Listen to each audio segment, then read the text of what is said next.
scientist in India, Professor Dr. D. Velmurugan, Research Professor, Department of Biotechnology, Department of Bioengineering, SRM Institute of Science and Technology. The former HOD of UGC DSIR faculty and HOD of CIS in crystallography, the most famous department in India, and biophysics. Sir, tone சரியா இருக்காங்க sir. கேக்குதாங்க sir? இல்ல, I'm hearing. எனக்கு தான் PPT வருது, ஆயிட்டு பாத்துட்டு நீ பண்ணு. Okay. I'm hearing it. Okay.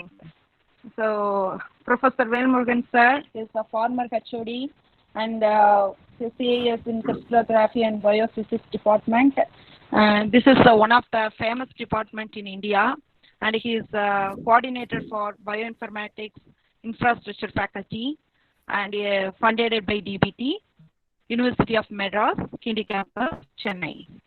He is eminent scientist in structural bioinformatics and drug design. His field of specialization, the expert in direct methods for medium-sized molecule and macromolecule and structure-based drug design, these things. And he had an opportunity to work with Professor H.A. Hoffman, 4 years with postdoctoral training with him at Medical Foundation, Buffalo, New York, state of New York. And he published 538 high-impact research papers. Also, he had a chance for 4 publications with the Nobel laureate. And we pleasure to say this, he has received several awards from UGC and state government. He had worked on several international collaborative projects. He visited several countries. So really, we are lucky to have him today, and we all welcome him to deliver his lecture. Thank you. Sir?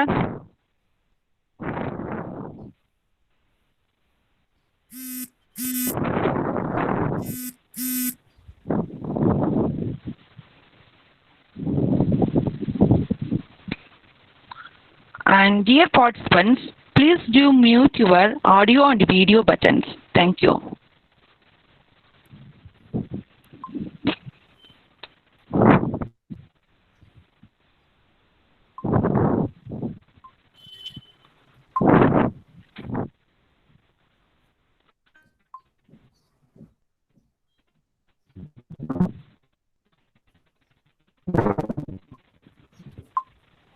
Shiva Shankar, please do mute your audio and video, please. Okay, madam.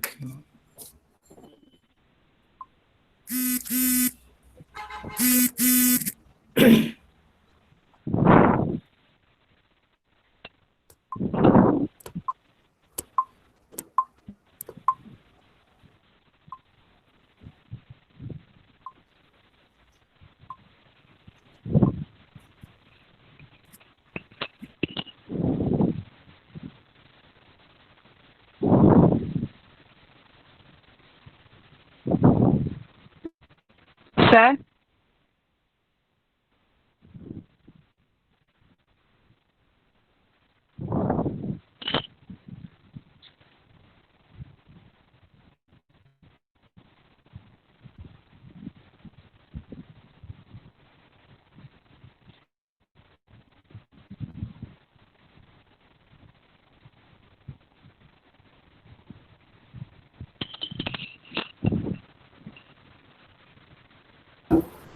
Sir, now we can start the session, sir.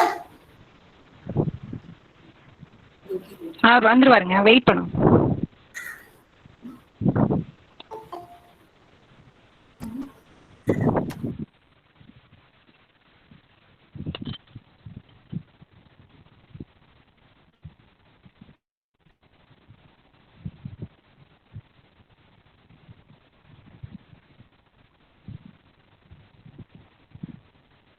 Sir, your audio is mute.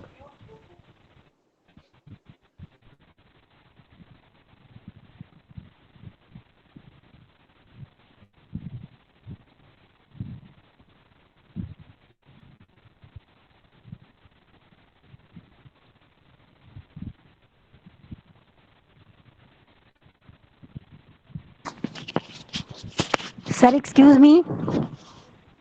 Sir, we are not audible, sir. Okay. Sorry, Okay, sir. sorry. Thank you, sir. Thank you, sir. Now we can hear you, sir. Okay, no problem. Okay, sir. Thank you, sir.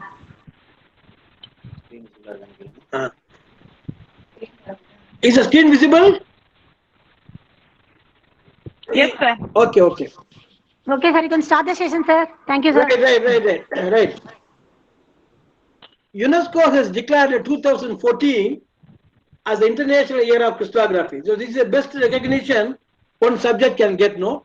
So UNESCO, all of you know, the United Nations Educational, Social and Cultural Organization, 2014 year was declared as the International Year of Crystallography. What is so special in 2014? Remember and recollect whatever I mentioned yesterday. 100 years back from 2014, that is 1914, it was Max von Laue who was awarded Nobel Prize for proving that crystals diffract X-rays. So this recognition of this International Year of Crystallography in 2014 was not only to honor Professor Max von Laue for his contribution, but also hundreds of scientists, eminent scientists who have contributed a lot in the field of X-ray crystallography or the structure function of molecules, etc. I understand that some of you are not from maths background, but I didn't give you any complicated formula.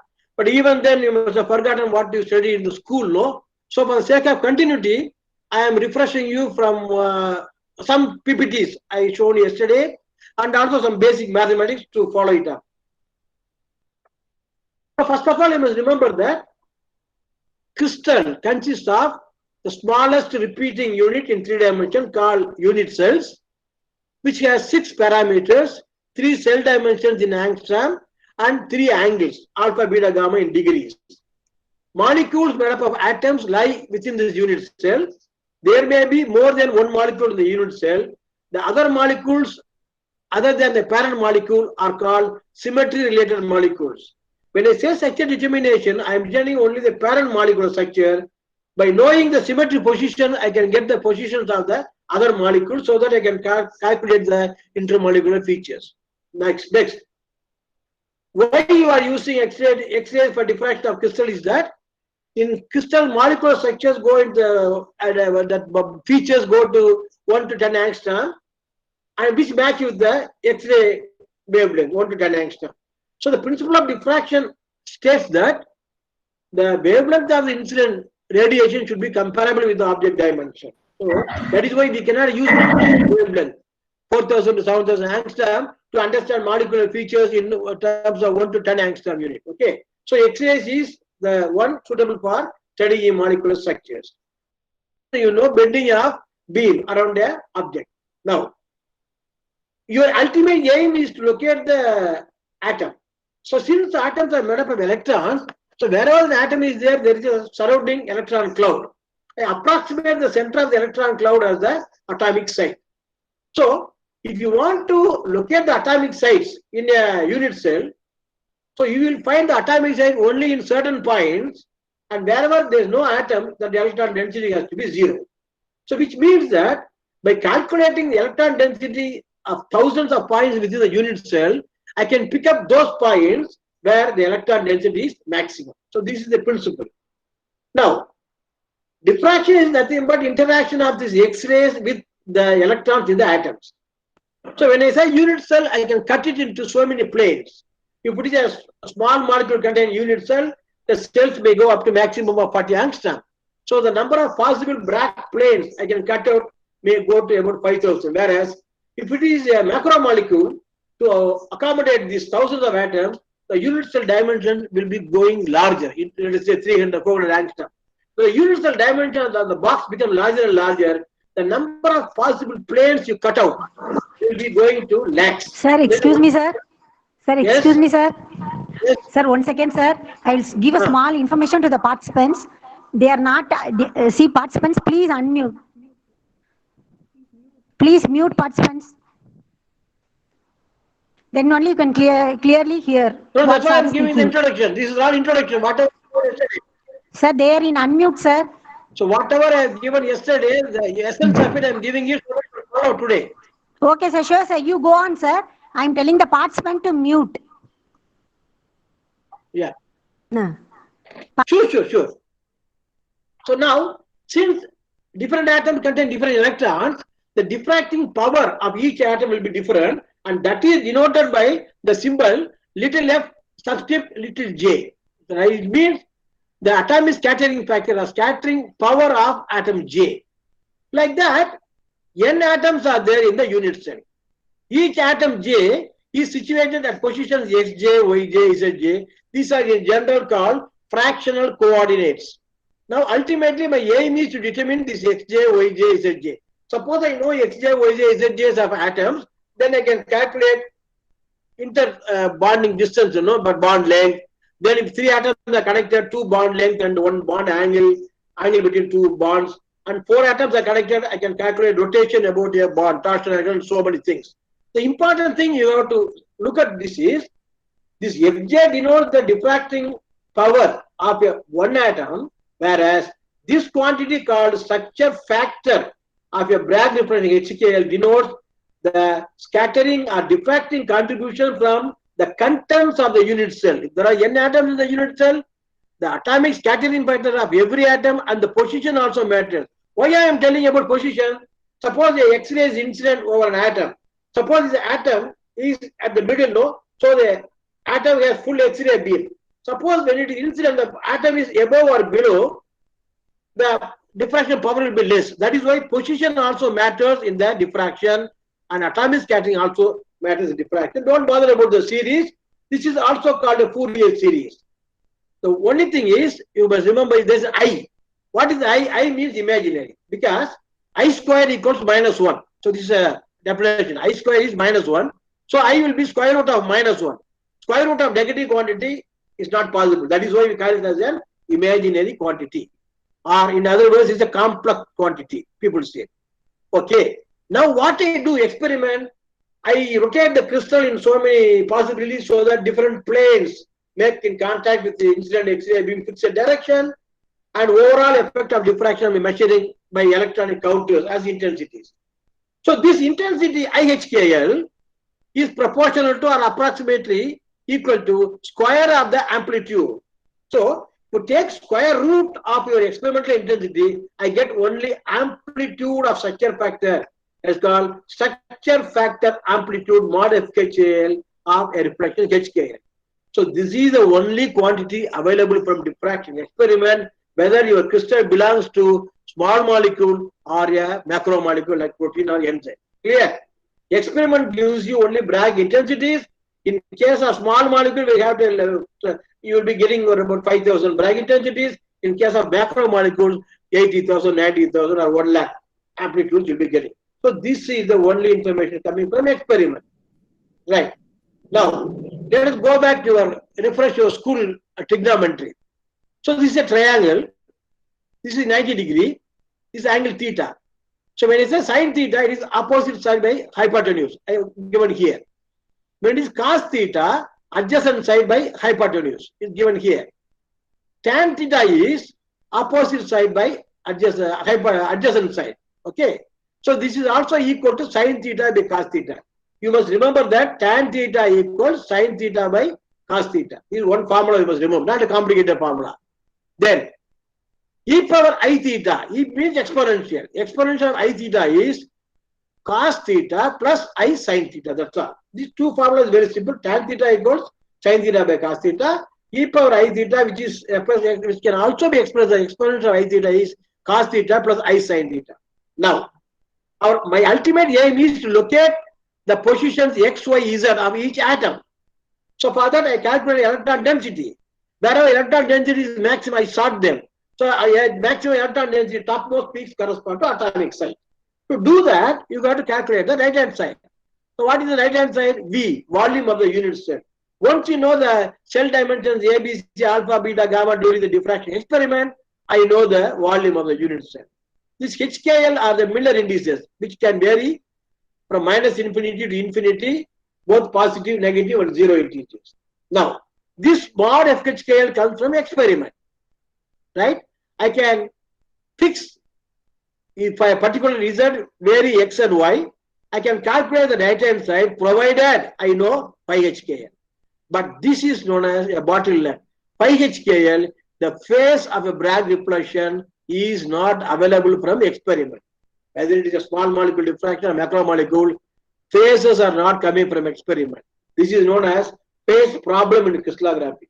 The next question you ask, why I am interested in phase? Because unless you know the phase 5HKL and amplitude, then only you can calculate electron density to look at the atomic size, which is the electron density maximum. So to overcome that, in the case of small molecules, Hoffman and Karl, the Nobel Prize winners of 1985, in 1940s proposed some mathematical methods using probability theory. They obtained a linear combination of special phases from which these individual phases can be obtained by a formula known as tangent formula. Yesterday we have seen everything. So you are very particular in knowing in depth.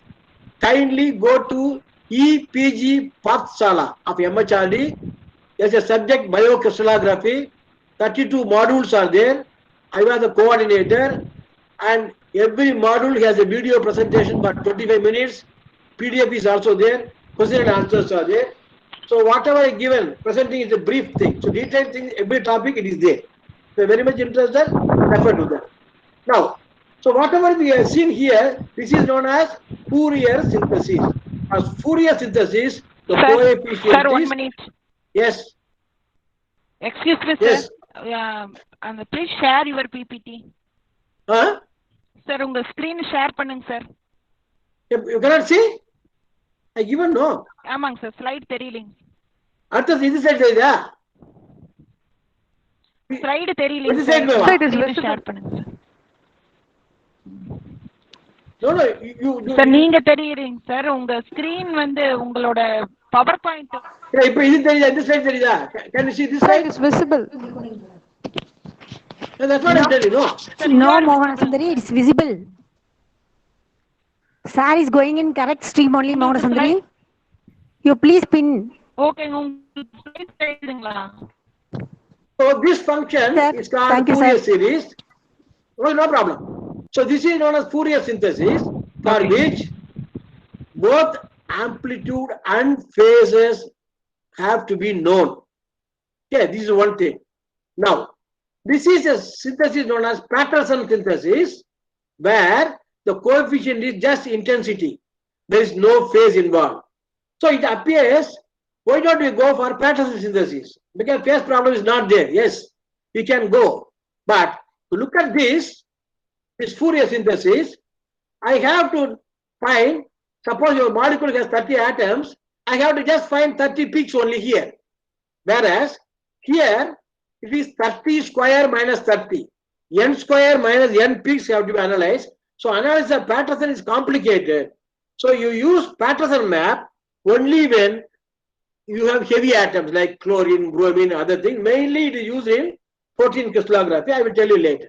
Okay. Now, coming to again, this is not yesterday's only. The second factor, since the imaginary quantity is there here, it is a complex quantity. Any complex number can be represented as a product of two quantities. One is the modulus or the amplitude of the complex quantity, and another is the exponent I5 phase. Okay, that's all. This you have to remember. Again, it's from plus 2 only.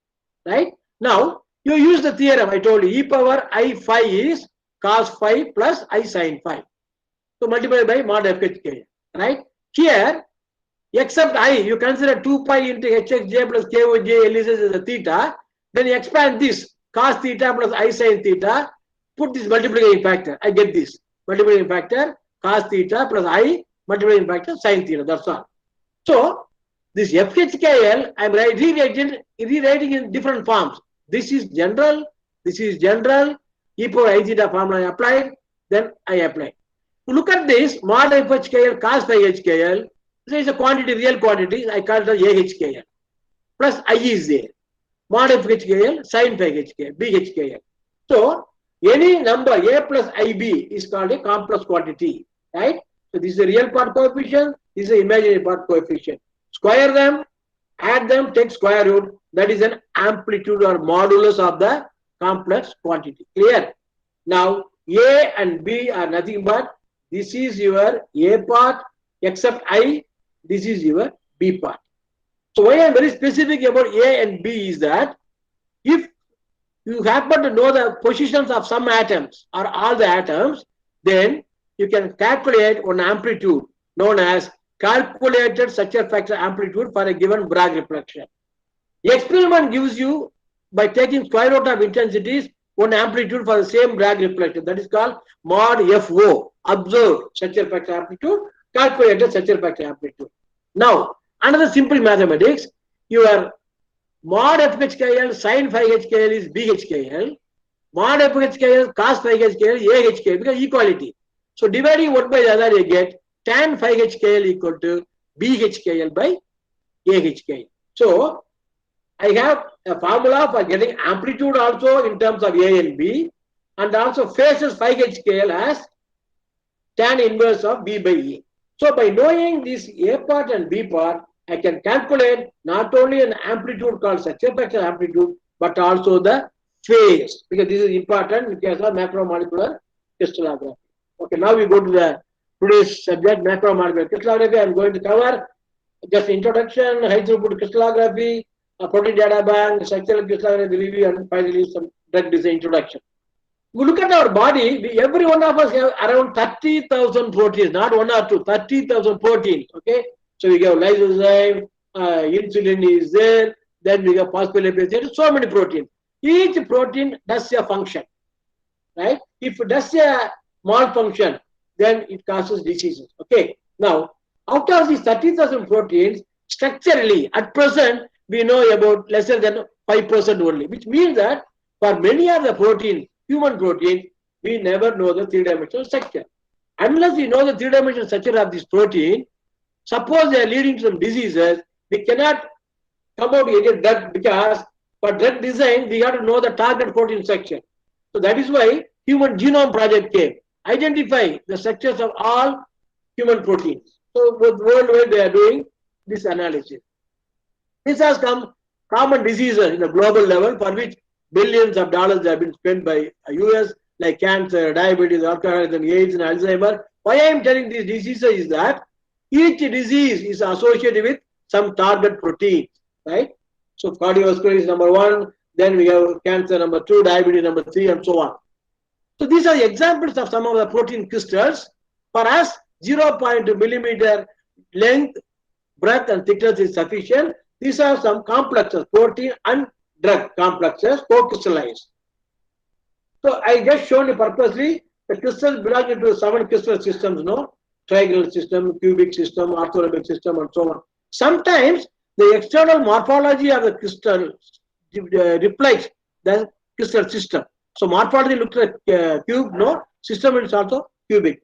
By the way, cubic system means A equal to B equal to unit cell constant, and alpha equal to beta equal to gamma equal to 90 degrees, simplest system.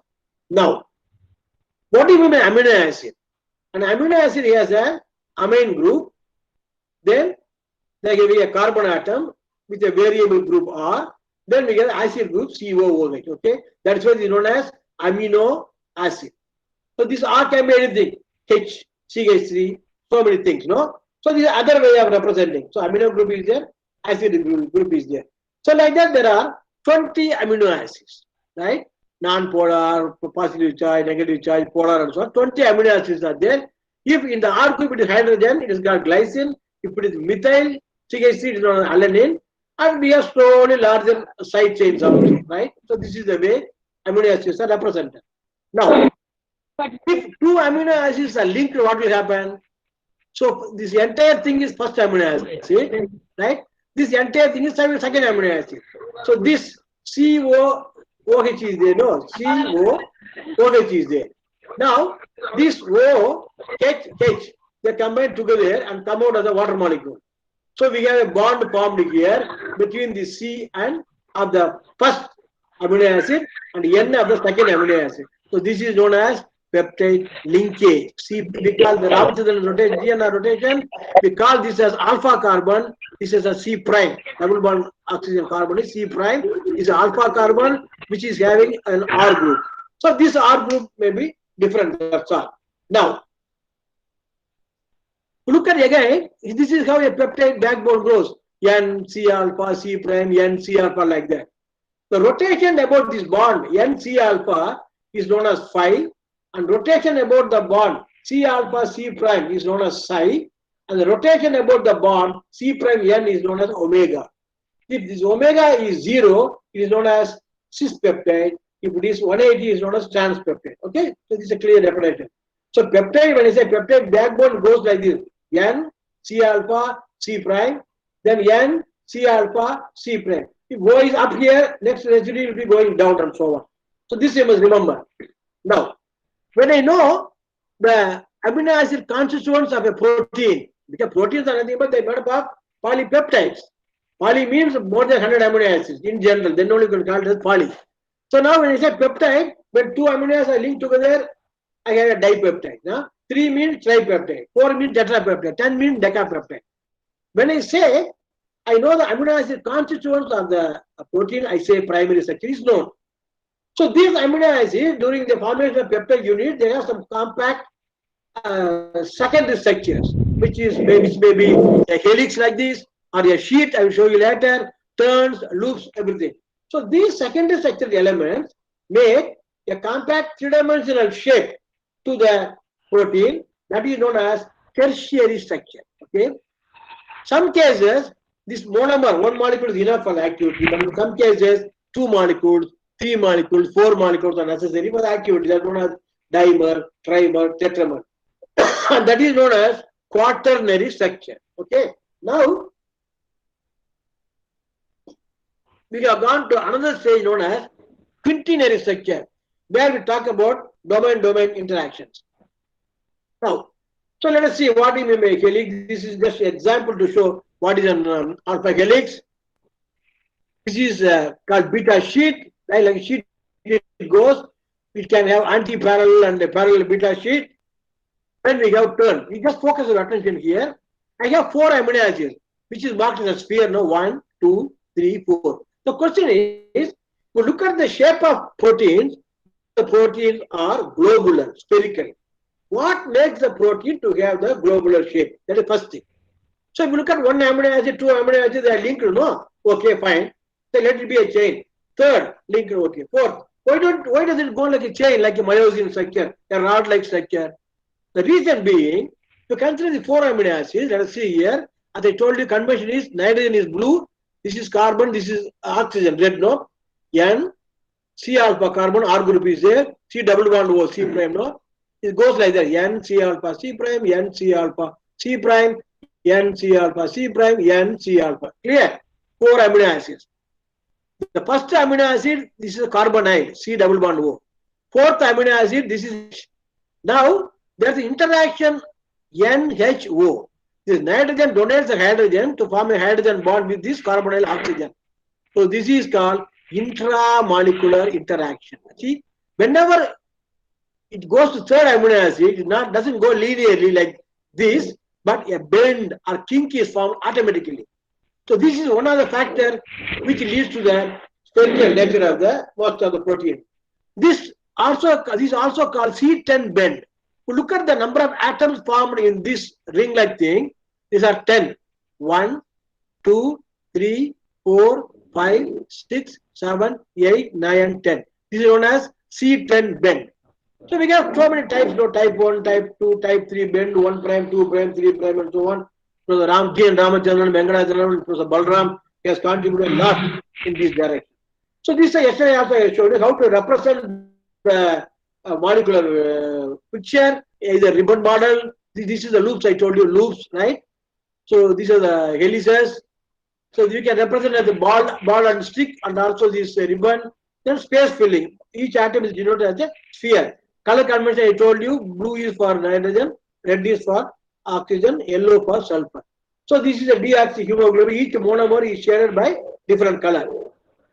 So look at the structure. This is the structure of a muscle fiber or hair, no? It has a triple helical structure, no? So look at each helix is differentiated by different color, no? One color, second color, third color. The structure of this muscle fiber has been obtained by a fiber diffraction technique by Professor G. N. Ramachandran and his colleagues, Professor Sashi Segaran, and they have sent the result to the Nature paper. So it's a triple helical structure for the collagen proposed by them. 2 years back only, the DNA double helical structure won the Nobel Prize. So those people doesn't like this to be accepted, and the referee sent some remarks. There is some steric clashes. Two bonds are coming very close to each other, two atoms, which is impossible. So they asked, they rejected the paper. Then Ramachandran did. How close two atoms can come without your steric hindrance? Or what is the energetically acceptable closeness? That has later developed a graph known as Ramachandran plot. So what I want to tell you, because you must know the history also, Ramachandran plot was an accidental one. It is an answer proposed to clarify the queries raised in the collagen structure. But later on, now it has become a validated check for a protein structure. Suppose the solid protein structure for every amino acid, you have to calculate pi psi angle, and you have to prove that it is occurring within the allowed region in the Ramachandran diagram. This is a first failure of Ramachandran, for which Nobel Prize should have been given. Now, so there are some proteins which are majority in helices, and there are some which are having major contribution in sheath. So we cannot define, unless you know the structure, we cannot define which content is more. So in fact, if you look at the myoglobin, completely no beta sheet at all. Dominant is on the loops and helices. Now, this is called a pin barrel structure. We have a sheet going to a helix, again going to a sheet. So this is known as beta slash alpha. Alpha means alpha helix, beta means beta sheet. Beta slash alpha barrel. Because we look at the rim, no, it looks like a barrel. So usually the transmembrane, no, drug goes inside and outside, no, through this circular path. So this is one of the common fold occurring in many proteins. So like that, we have different folding pattern, no. This is called beta going to alpha helix, then beta, beta alpha beta loop, alpha alpha meeting in a corner, then crossover connections, then beta strands, then this is known as some bending is there, no, is known as twisted beta sheet. Only beta is known, is known as beta barrel. These are structural features. Now we talk about protein engineering, no, because from smaller segment we can develop a bigger protein also, engineering. So we look at here, this is beta sheet going to alpha helix, going to beta sheet. This segment is actually found in a protein here, right? Beta sheet going to alpha helix, again going to beta sheet. Now, we look at the proteins solved so far, mainly they come across these 9 folds. What do you mean fold? The compact nature, no, three-dimensional nature. The amino acid sequence determine the protein structure or fold, which determines the function. Suppose 2 or 3 proteins belong to this fold, same fold, it means that all the 3 proteins will have the same function, right? Fold is determining the function. These are 9 commonly occurring folds in the protein. Now I am going to teach you what are the methods available to determine the macromolecular structures. When I show this, don't read it as Mr. Sir, Mir like that. The meaning is lost. Sad, mad, right? Sad is very good technique. You should not be unhappy by telling sad. Mad, you must not be telling other madness. No. So what is my MR? Molecular replacement technique. Single isomorphous replacement technique. Somebody is switching on the mic. No, please shut it down. Then multiple isomorphous replacement. Single isomorphous replacement combined with anomalous scattering. Multiple isomorphous replacement, anomalous scattering combination. Multi-wavelength anomalous diffraction. Anomalous diffraction, anomalous scattering, both are same. Single wavelength anomalous diffraction. So we are going to deal with each method briefly. Now, this is the first method available for solving protein structures, so in 60-70. In molecular replacement, what is molecular replacement? Suppose you want to solve your protein structure. But if you look at the sequence, you find another sequence, let us say, which is about comparable to 30 or 40%. Then, if that structure is available, don't ask how that structure was. So it's like a hen-egg story. So you are working on a one protein, right? I collected intensity data, everything. So this protein sequence has a homology with a protein which is already solved. Then you take those structure or codes as a model, you rotate it, and translate it in your unit cell. This unit cell is one of the unknown unit cell because the structure I don't know. So now there's a mathematical functions which will tell you which is the best rotation, which is the best translation. By doing this, I get some fragments out of this which will match your molecule, which is known as using Patterson superposition. I don't want to go in there. Okay. Do this.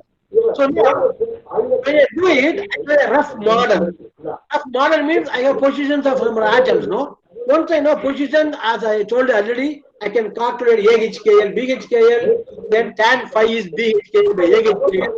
Phase I can get. The main problem is phase problem. To calculate electron density, amplitude is coming from experiment. Small molecule phases come from direct method. Macromolecule phases come from this little fragment you are getting in the unit cell after doing rotation and translation of the molecule whose structure is already known, which is having a homology of about 30%. This is known as molecular replacement. The new coordinate is old coordinate of rotation plus a translation. Now, you want pictorial representation, okay. I want to give a new protein with a tail, cat with a tail. But in the model, no, I have only a cat, no tail, no. Why I put a cat? You should not use a monkey or donkey here because homology should be there. Now, when you do this rotation function and translation, I can slowly get the tail appearing, no. So this is called molecular replacement solution. Remember, to have this MR to work, the homology should be at least 30 or 35%. Next is isomorphous replacement, IR technique. What is isomorphous replacement? If you look at the protein structure, more than 50% of the proteins are occupied by water molecules, solvent molecules. So what one does is, you take a protein, I will tell you how to crystallize it later towards the end of the lecture. You crystallize the protein, collect the intensities and take square root, and this is the amplitude. I'm coming from protein alone, okay? I know this amplitude from experiment. Then, that crystal, you soak it in heavy atom salt solution like uranium salt, samarium salt, gadolinium salt, mercury salt, and so on. So these mercury or gadolinium, gold, and these atoms replace one of the water molecule in the protein and attach with it. So that is known as protein attached with the heavy atom. These structure factors together contribute to a structure factor of the derivative. Derivative is called pH, protein and heavy atom. So now experimentally I know the amplitude of this diffraction experiment, amplitude of the derivative crystal also. Fine. Then to take the difference in this amplitude that is contributed by your heavy atom. Okay. Now I can use the difference, square it, that's called Patterson. That will give you the position of the heavy atom. Once you know the position, then tan phi is B by A. I can get the phase. To start with, you use that phase in the electron density calculation and build up the electron density slowly. This is the principle of isomorphous replacement. Now, I have taken two photographs. This is not a precision photograph. This is earlier in the 60s. No counter was there. So each spot denotes one Bragg reflection. Two photographs are there. I superimpose one on the other and slightly translated one film so that you can see corresponding spots. So you can see two spots, no, one below the other, no. One corresponds to first native, other corresponds to derivative. This is native, this is derivative. Native, derivative, native, derivative. Same HKL. You see here, you find an intensity difference between the same Bragg reflection in the native and derivative. Because when you say derivative, suppose you have mercury, it is mercury atomic number is 80, no? 80 electrons are additionally added, no? So they give their contribution to diffraction. So if you don't follow this, I will go to the next projection. You will just see. So this is a photograph of the native crystal, diffraction photograph. This is the derivative. You see here, three spots. Same three spots are here, but they differ in intensity because this is belonging to derivative, mercury derivative. This is the native. By finding out the difference in intensities between the corresponding spots in the derivative and the native, then I can calculate the position of the heavy atom as I told you in the beginning. So this is known as, since I am using one derivative, is known as SIR, single isomorphous replacement. But there is an ambiguity. To overcome the ambiguity, you must have at least two derivatives, and the second derivative should not substitute in the protein in the same place as the first heavy atom, which is not in your hands. Okay, so that is why, even though we have two techniques available with you, one as a molecular replacement and another as a multiple isomorphic replacement MIR, until 1970s, let us say, both the techniques have some drawbacks. If your new protein doesn't have any homology of, let us say, better than 30%, I cannot use MR. If the second derivative occupies the same place as the first derivative, I cannot use MIR. Then what is isomorphism means? After substituting of the heavy atom, the structure should not change. If the structure changes, the unit cell dimensions which accommodate the structure will change. There should not be any change in unit cell dimension after substitution, even by 0.5%. So these are the restrictions due to which the number of available macromolecular structures until 1970s were very less than 30 or 40. That's all. Then there came another technique involving this anomalous scattering in the year 1980. It's a tremendous technique. The phrases you have seen, single wavelength anomalous diffraction and multiple wavelength anomalous diffraction, belong to this phenomenon. Usually, as I told you, the X-ray, incident X-ray wavelength or frequency is generally far removed from the absorption frequency of the atoms in a molecule, in general. But as an example, I will tell you something. Every one of us have our own frequency of vibration, no? A common example I give you, some people, suppose they listen to Carnatic music like M.S. Subbulakshmi and so on, I can go to sleep. Somebody listen to jazz, no, then only they go to sleep, no. The frequency of vibration, agitation is different for different people. Another example is, we talk about the sonometer. I don't know how many of you remember school experiment. There's a wire moving on the two wheels, and we have a weight hanging at one of the end, and the other end is fixed. The wire is tight. Okay. Now we have movable wooden platform. Now you can keep any segment of wire to vibrate. And there is something called tuning fork. No, you can just rub it, strike it with a rubber, and if you just bring it to the air, it will just only sound. Vibration will be there. So many cycles per second and so on. Now what you do? You keep one distance and just strike the tuning fork and keep it near the wooden table and move the length slightly. At one place, when the vibration frequency matches with the vibration of the tuning fork, then we have large noise, ooh, like that. At that situation, if you just keep a small paper rider, it will be blown off. This is known as resonance. When the external frequency matches with the natural frequency of vibration, some strange effect happens. Another example I can give you is your NCC parade walk. No, soldiers, when they were asked to do quick march, left, right in the shoes, no. So suppose 1,000 soldiers are there, they are crossing the bridge, you know. The bridge has a natural frequency of vibration. When you keep left, right, no, some of you, the persons can generate a frequency which will match with the frequency of the bridge. The bridge will collapse. That is why when they walk over the bridge, then they have to do a normal walk, not left, right. So these are examples of resonance. Same thing happens in case of your crystallography experiments also, right?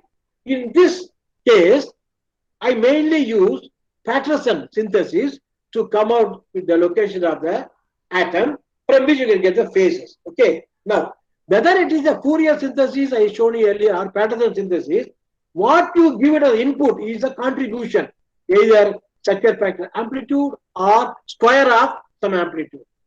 And what you get output is contributors, the atomic position. Right?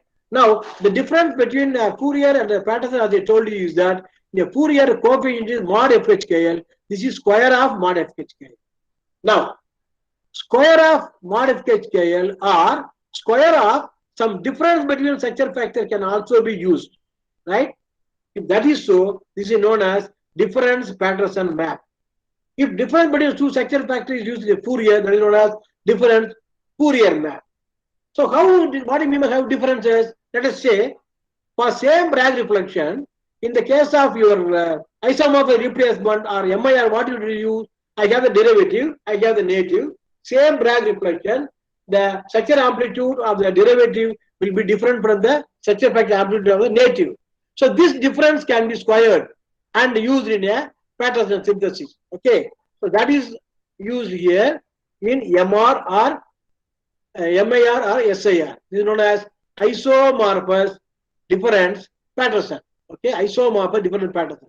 Now, so let us say I collect the data in two wavelengths, no? Right? I will show you in MAT technique. I have data in two wavelengths. So, success factor of Bragg difference corresponding to lambda 1 and success factor of Bragg difference collect same reflection corresponding to lambda 2. Values will be different. Then also I can do the Patterson. This is known as dispersive difference Patterson. Then, same wavelength, if anomalous scattering is there, as I told you, Friedel's law is violated. Friedel's law, what is Friedel's law? Intensity of HK reflection will be same as intensity of minus H minus K minus L reflection, which will happen if the incident radiation frequency is far away from the absorption frequency of any atom in the molecule. But when it is nearer, these intensities differences will be there, and that intensity can be different, can be squared and used in a Patterson. In SAD experiment, that is known as anomalous difference Patterson. That's all. It will be clear. There is no magic. Now, when anomalous scattering takes place, that is when the incident frequency matches with some of the absorption frequency or native frequency of vibration of an atom, the atomic scattering factor itself, usually it is real. Atomic scattering factor itself has two corrections, one in the real part and another in the imaginary part. This F prime is usually negative, this is positive, I is there, which means atomic scattering factor becomes complex, because of which intensity of HKL will not be equal to intensity of minus H minus K minus L. We have thousands of reflections which differ in intensities between HK and H bar, K bar, L bar. These amplitude differences can be taken, square it, and do a Patterson. That is known as anomalous difference Patterson. So these are the techniques used in macromolecules to get the position of the heavy atom. Right? Now, what is structural genomics? This is because structural genomics, you want to study the genes of human genes, no.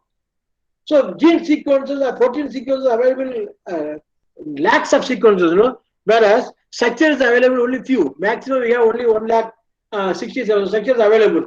Now we have 20 lakhs, 30 lakhs sequences available, because the molecular biology can develop far apart, far away, far better position than the X-ray crystallography.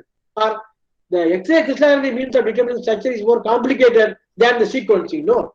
So how to get the structures of each sequence available for you? We need the high throughput technique and so on. So structural genomics, what I mean is systematic study of protein structures based on genome sequencing for better understanding of life process and improving human health. The main phasing technique in structural genomics involves synchrotron radiation, high energy tunable wavelength, selenomethionine enrichment. As I told you, among the 20 amino acids, there is an amino acid called methionine. Of course, there is another amino acid called cysteine. Both of them contain sulfur atom. During the molecular biology experiment, when you express a protein, you express this methionine as selenomethionine. That is, wherever sulfur is there, that is replaced by selenium. Selenium is a heavy atom.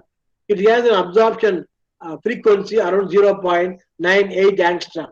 So all over the world, the synchrotron radiation, a wavelength is available in a beam which is tuned to the absorption edge of selenium. Suppose you have a protein crystal where selenium is there. So already we have selenium atom whose absorption edge is the incident wavelength. Definitely anomalous scattering will be there. So this is the technique we use in SAD. Then what is MAD? So now this is the high intensity and tunable wavelength. This is your replacing sulfur atom with selenium atoms. MAD, as I told you, multiple wavelength anomalous diffraction. So now look at this graph carefully. Above 0 is positive, below 0 is negative. So what does it tell you?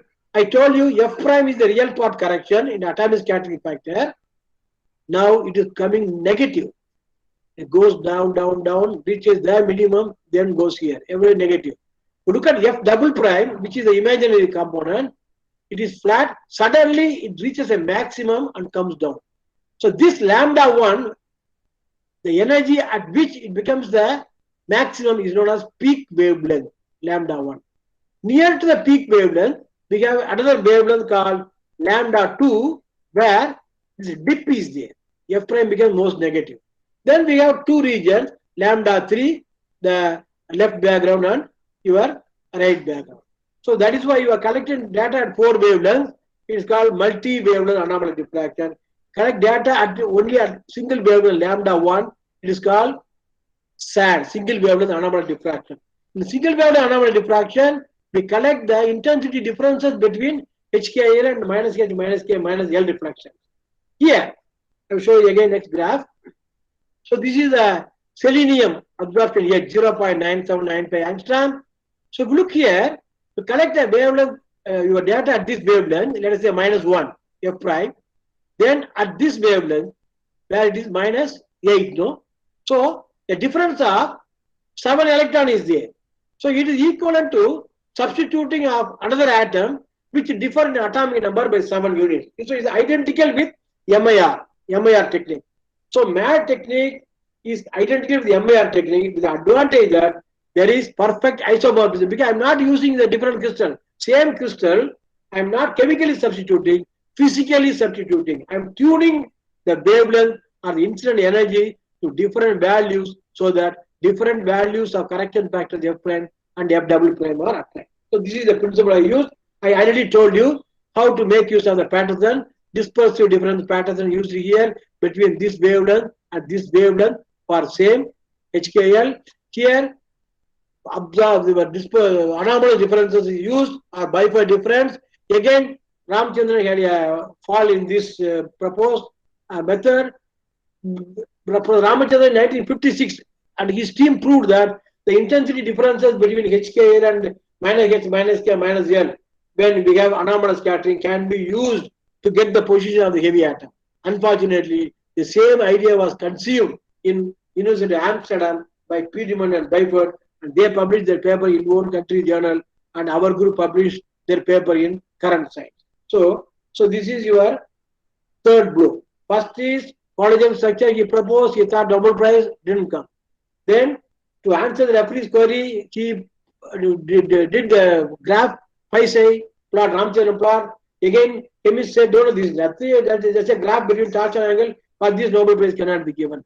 Third is anomalous scattering technique. Again, gone. So that is why he became so nervous and finally he was affected with Parkinson's disease and he passed away. So that's a sad story of a scientist. Now, I am just showing the real data. I plus means HKL, intensity of HKL. I minus means intensity of minus H minus K minus L. So this is peak wavelength, right? That here I am collecting where F double is maximum. If you look at for any reflection, intensity of HKL minus H, they differ a lot. They differ by 100 or 200. Therefore, we convert them in amplitude, and this difference can be squared and used in a Patterson to locate the heavy atom. This is known as SAG technique. Now, if you look at here, I marked 1114 in this paragraph. 1114 HKL is 2664, minus H minus K intensity 2657, marginal difference. So you can average them. Same reflection in the remote wavelength 3196, 3293, you can also average. But between these two wavelengths, 2664, 3196 for same reflection 114, we find a lot of difference, So this differences can be squared and do. This differences is due to the change in F prime between one wavelength and another wavelength. So it's a change due to real part. That's what is dispersive difference Patterson.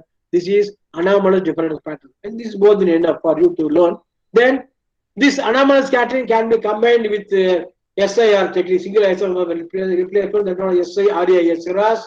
Then it can be combined with multiple anomalous diffraction, right? Then MADAS technique and so on. This is how we get this thing done. And the method of the multivariate anomalous diffraction theory has been developed by none other than Professor Jerome Karl, who shares Nobel Prize with Hoffman for small molecular crystallography called direct methods. He also contributed to macromolecule, and Hoffman's group also contributed to macromolecular crystallography by developing a package called shake and bake, using which even 64 selenium atom positions can be obtained. So both the people, Karl and Hoffman, didn't remain quiet after getting Nobel Prize. That's the inspiration I have, So that is why I'm working still after my retirement, 2015 I retired, still I'm very active. So those people, even after getting Nobel Prize, they have been working harder and harder. They developed methods, both of them, in the area of macromolecular crystallography also. So this I already told you what is the advantage of MAD. All data is collected from a single crystal, perfect isomorphism is there, fast technique, interpretable electron density maps are obtained right away. SAD it has become increasingly popular in protein crystallography because it saves you 2/3 of the time. No, just by collecting data with a single wavelength, I can get the protein structure solved. Now, what is this? This is how you build up electron density. The green regions are the water region, and the blue are the electron densities. Now we got to separate the water solvent region from the protein region where you want to do the modeling. This is done. We have the programs. The one beauty of this protein crystallography is that we have a suite of programs from CCP4, Computational Collaborative Project number 4 from UK. Hundreds of programs are there. Each is written by something, put it in the common domain. You can download anything, you can freely use it. Now, there is a technique known as solvent flattening. You flatten the density of solvent so that we have separation between the protein region and solvent region. See, if see here, before solvent flattening it is this, after solvent flattening, the density is very clear, no, particularly in this region, no, very clear. Then this is what is known as model building. Suppose you have your data collected with you and starting phases and amino acid sequences, then you leave it to the computer. There are automatic programs which will get you the model building. What is model building? I am fitting the amino acids into the electron density, the blue region. See here, I don't find any yellow line coming out of the blue region, right? So if so, then you push it in by doing rotation cancellation. That's known as model building. Manually, after doing the automatic model building, you have to look manually and check whether in all rotations your amino acid should lie within the density, because there should not be any atom where there is no density, and when there is a density, there should be an atom. Clear? Now, what else can be located? There is a program for that. See, look at this. There's a tryptophan, no, fused ring. You can see here. So this is a vinyl ring, no, OH group is shown. So it's a good map. Now, like R factor, we talk about a quantity known as resolution, right? What do you mean by resolution? This number has to be smaller. When the number becomes smaller and smaller, you can find the inner details. No, at 2 you can just see let the ball not go. Whereas number is coming down, no, you can see the individual bulge, no, bulge is there, no, individual 2 angstrom like that, no, separation, no. Now, in Japan, I have seen a poster some 8 years back, no, where they solved the structure of a small protein called ruboroxine with 0.87 angstrom. Even hydrogen, they can see it as a separate peak. So at 5 angstrom, you can see the shape of the molecule data. 3 angstrom data, main chain, side chain can be seen. 2.5 angstrom, you can see main chain carbonyls, and 1.5 to 1.2 angstrom is known as atomic resolution. So what I mean physically, when the resolution is going to atomic resolution, we are adding more and more reflections in the higher sin theta by lambda region. So this is another pictorial representation. See here, in 1.2, each atom, 6 atoms in the ring, no, can be seen with a individual bulge, no. Whereas 3 angstrom, we can just see one density, that's all. This is again atomic resolution. There is no overlapping of densities in the atoms. So from electron density, you use the chain tracing, fitting up this main chain and backbone of the amino acid into the electron density. We get a final model. So here also we use Fourier, right? Phase information comes from different techniques, as I told you. Then if you use this, it's a Fourier. If you use F4 minus Fc, different Fourier. In protein, we use 2F4 minus Fc because the equivalent thing has been boosted. Because water is there, no, 50%, we use 2F4 minus Fc map. R factor is same here. The discrepancy between observed and calculated structure factor. Smaller the discrepancy, better is the reliability of the model you propose. In case of a small molecule, R factor goes to about 3 or 4%, whereas in case of protein, it goes to about 12 or 15% because of the water molecule. This R factor will not come down all of a sudden. We have to do the refinement, calculate map with a model and so on. For everything, we have programs like RefMap, macromolecular refinement, and we have suite of programs like ShellXD and Phoenix, ArcWarp and so on, where you give the sequence, your data, exponent reflection data and the phases, then wait for 1 or 2 days, you get the model. So this is for only for just for fun I am giving. this model building is wrong because you have a density which has to be accounted, which means that the ring has to be bent and put here. Okay, this is like a joke. R factor will never come to 0. Don't put it. Then once you do this job, you have to get the phi angle of each amino acid. Programs are there. Go check. Then you plot this phi value. Check that these phi values will not occur in this region. No, the pale yellow region, right? These are disallowed region.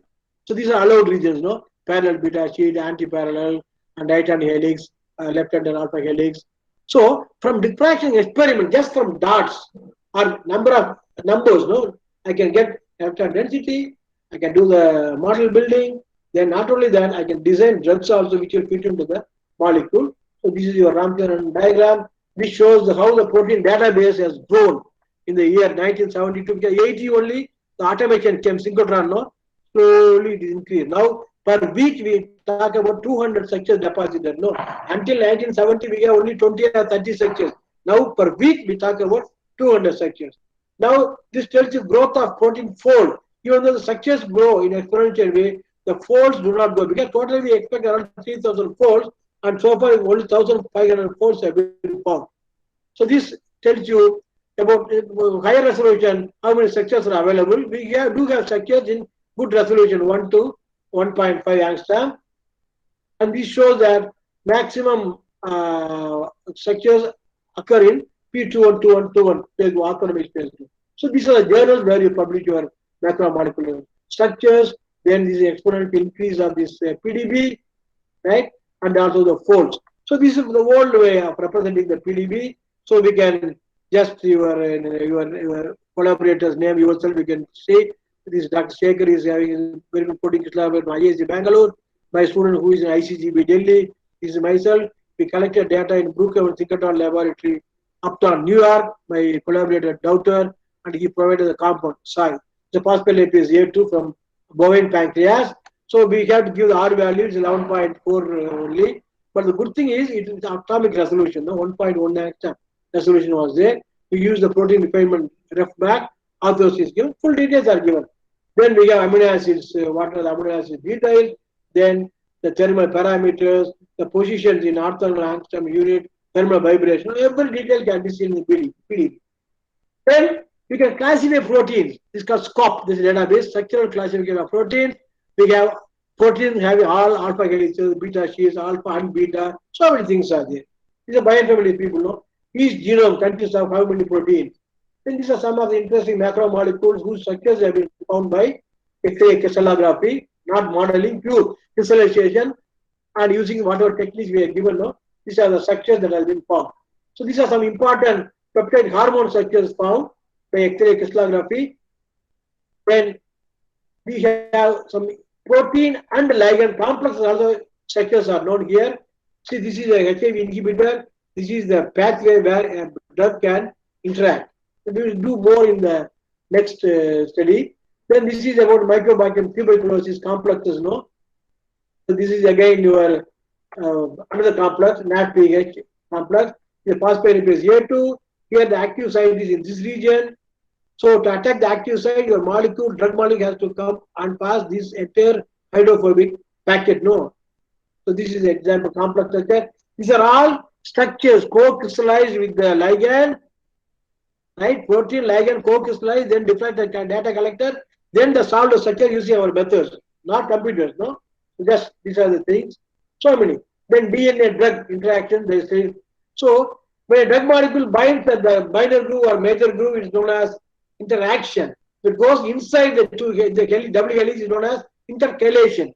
So once you go inside, it can displace this base pairs, right, heavily. So sometimes it can just even unbind them. So see, it can unbind the DNA, no? The DNA is an anti-tumor drugs. These are all structures determined by protein crystallography, netropsin, DNA, Asianomycin. Now, structural genomics already we have seen a large-scale project to determine the 3D shapes of all proteins and other important biomolecules encoded by genomes of key organisms. It is genome-driven, aims at completeness. It needs high throughput innovation facility because we have millions of sequences are available with you, whereas structures are available only few. So we have to follow high throughput techniques. It is a not individual effort, but international community effort. So this structural genomics project aims in determination of 3D structure of all proteins.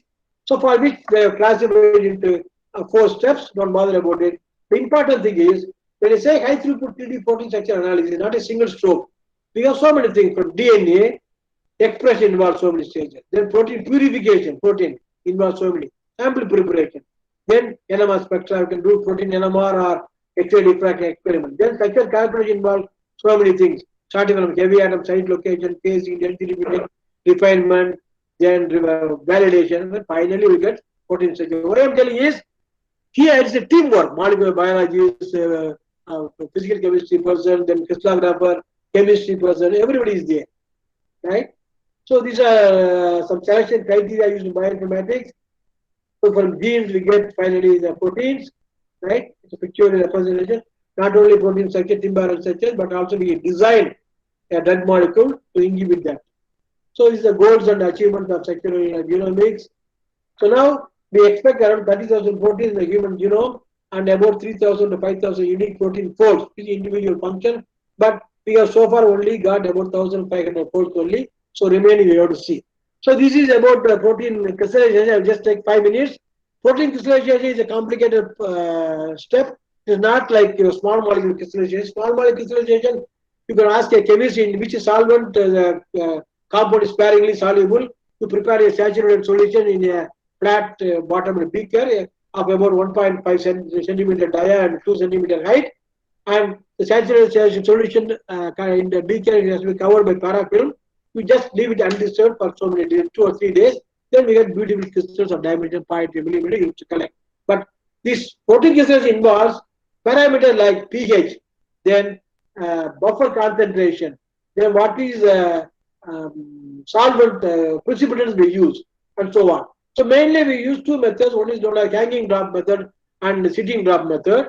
So we have, first we'll see hanging drop method. This is a siliconized plate in which I just put a protein drop containing your precipitant and protein. The reservoir also contains the same thing, but this is at a higher concentration, this is a lower concentration. So here also vapor comes out after evaporation, here also water comes out. When supersaturation occurs, we get the crystals coming there. Those stage we can view transparent, we can see crystals. Then you revert the plate and take out the crystal. So another technique known as sitting drop. The principle is same. Here also we have the buffer. Then the temperature makes a role in protein crystallization, the precipitant type. Then talk about concentration. The protein concentration is too much, no, we get aggregates. So generally it is recommended to have 5 to 30 mg per ml concentration. pH also matters, as I told you. In general, room temperature is sufficient, but some proteins crystallize at 4 degrees centigrade. No, refrigerator is needed. Then these are the 6 classes of commonly used precipitant. But generally we use the MPD, 2-methyl, 2,4-pentane MPD. Sometimes this molecule also comes in the crystals. So we have seen. When you put the drop, what should be the drop size? It varies from 0.5 microliter up to 10 microliter, whereas the reservoir solution volume is 0.5 to 1 ml. Okay, equilibration is the phenomena here, which gets you the crystal. Now there are high throughput factory in Japan. Now we have protein factory where we have seen analysis is well placed. No, like that 10,000 plates can be accommodated. So totally 960,000 samples can be interpreted. No, so this is a good crystal. It's coming up. What you do is you different conditions you mark it and write it in a marker pen on the top of it, and robot does the crystallization, micropipetting, everything is done. Then after some days you can bring each tray can be kept here, and under microscope you can just view it without disturbing too much. You see some tiny crystal formation here, then good crystal can be selected. So this is some of the spots we get out of the synchronous radiation. So the advantage of synchronous radiation, within half an hour you can collect the data. High brightness, brilliance is there, tunable wavelength is there, small divergence is there, and so on. So this is a national synchronous light source in Newton National Laboratory. They have upgraded it from 2.5 to 8 or something. So this is in Germany. We have in Hamburg, Germany. Then we have European Synchronous Research Facility in Grenoble, France. Then we have Elytra in Italy. and diamond in UK. So the Indian government has tied with these centers in Italy and Germany and France. Our scientists working in a beamline. We can send our samples by FedEx or can go there. Travel money is given, collect data and come back. And in Indore also, as I told you, facilities are available. These are some of the sectors coming out of Structural Genomics Consortium around the globe. Now, look at the recent PDB growth. It has crossed 1,60,000. Look at the depository rate, no? Per week, we talk about 200 to 250 sectors deposited. The main contribution to the increase is nothing other than your SAD and MAD technique. So don't be sad or mad. So I finally am just conclude my presentation with some of the important drugs, FDA approved drugs, which have been applied using single crystal Efacan. Here we can see the 3-dimension. What is the 3-dimension? No? It's coming out the 3rd dimension. So just for that, I'm just showing some of the drug molecules and also some complexes related to major human ailments. So cancer means not one target, many targets are diabetes, neurodegeneratives, and so on. So these are the complex, small molecule controls this function. No, for example, kinase domain. No, so imatinib is your small molecule is bound here, right? Then alpha MAP kinase, most of the things. Then breast cancer, right? So everything is complex. No structure. These are medical complexes related to human diseases. No, all these structures are solved and deposited in the PDB, starting from your cancer and Alzheimer, Parkinson, diabetes. So that's just to honor those people. Just I'm showing these slides. These are all diabetes related. Protein tyrosine phosphatase inhibitor is there. Tomorrow I will tell you how to design the inhibitor, knowing the 3-dimensional structure of the target. These are important targets. Thank you for your patience. Thank you, sir. If there are any questions I can answer.